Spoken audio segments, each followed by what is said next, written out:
So వీటన్నిటికన్నా ఇంకా ముఖ్యమైనది, నువ్వు చేసే పని వల్ల లేదా నీ జీవన విధానం వల్ల, నీ ప్యాషన్ వల్ల నువ్వు నిజంగా హ్యాపీగా ఉన్నావా? లేదా బయటికి హ్యాపీగా ఉన్నట్టు నటిస్తున్నావా? చాలామంది ప్రపంచంలో హ్యాపీగా ఉన్నట్టు నటిస్తారు, లోపల నిజంగా హ్యాపీగా ఉండరు. చాలామంది ఈ లోకంలో తమ ప్యాషన్తో బతుకుతున్నట్టు కనిపిస్తూ ఉంటారు, కానీ నిజంగా వాళ్ళు చేసే పని నిజంగా ప్యాషనెట్గా చేయాలన్నమాట. అలా కాదు. మనసా వాచా కర్మణ మనం హ్యాపీగా ఉండాలి.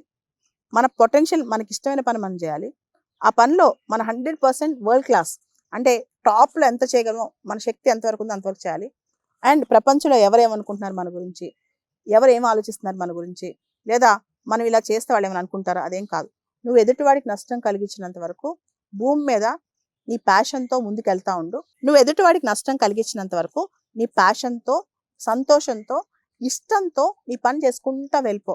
అంతేకాని ప్రపంచంలో అందరూ మెచ్చే సక్సెస్ వచ్చిందా, లేదా అందరూ మనల్ని గొప్పగా పొగుడుతున్నారా, లేదా ఎవరన్నా ఏమైనా అనుకుంటారా, ఇవన్నీ పక్కన పెట్టేసి నీ గురించి నువ్వు ఆలోచించి నీ మనసుకు నచ్చిన పని చేయి.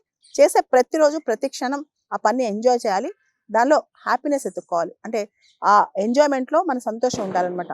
అదే రియల్ లైఫ్. ఇంతకుమించి జీవితంలో పరిపూర్ణత మనం సాధించేది గొప్పగా ఏమి ఉండదు.